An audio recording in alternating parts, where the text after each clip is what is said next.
હવે આપણે એક નાનકડી શરૂઆત એક શ્વાસના નિયમોથી તમારા આજીવન બધા નિરોગી રહેવું છે અને નિરોગી એટલા માટે રહેવું છે કે તમે અભ્યાસમાં ક્યારેય કાચા ન પડો, ક્યારેય ગેરહાજર ન રહો. કારણ કે એકવાર એક વ્યક્તિ એક દિવસ માટે પણ વર્ષમાં બીમાર પડશે તો એને ગણી લેવાનું કે એપ્રોક્સ 3 થી 4 માર્કનો લોસ છે. એ હોશિયાર હોય કે ખોટ, આ વાસ્તવિકતા છે ને. આ શિક્ષકો પણ આ રીતે છે કે અમારો એક પણ બાળક આ જીવન બીમાર ન પડે, એના માટે ખૂબ અધ્યયન કરીને આ મેળવું છે.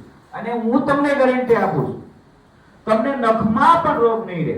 તમારા શરીરના અવયવો છે એ મજબૂત બની જશે, દિમાગ પણ અને તમારું શરીર પણ. એ વસ્તુ યાદ રાખજો છે, ક્યારે બીમાર ન પડતો એ બાળક હોશિયાર હોય.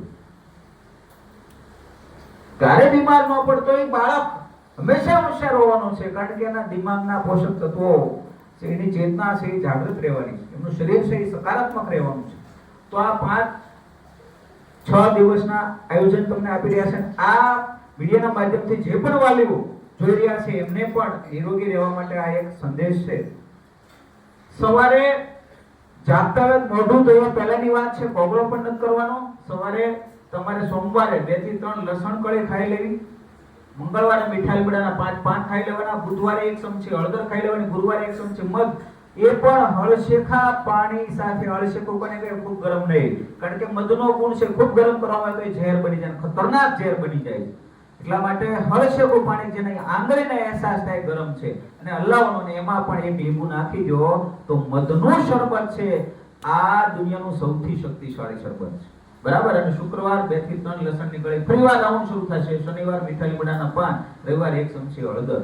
આ 7 દિવસના 7 પ્રયોગ તમને આ જીવન નિરોગી રાખશે, એની હું તમને લખીને ગેરંટી આપું છું. તમે આ કરી લેશો અને જે પણ બીમાર પડે છે આ નિયમને અનુસરે એ જ બીમાર પડે છે. આ પણ દુનિયાનો નિયમ છે, લખી રાખો. આનાથી વિશેષ કોઈ સજેશન બીજું ના આપી શકું. શોર્ટ એન્ડ સ્વીટમાં આ જીવન નિરોગી રહેવા માટે આ શોર્ટ અને સ્વીટ એક નાનકડી કડી તમારા વચ્ચે રાખી રહ્યા છે.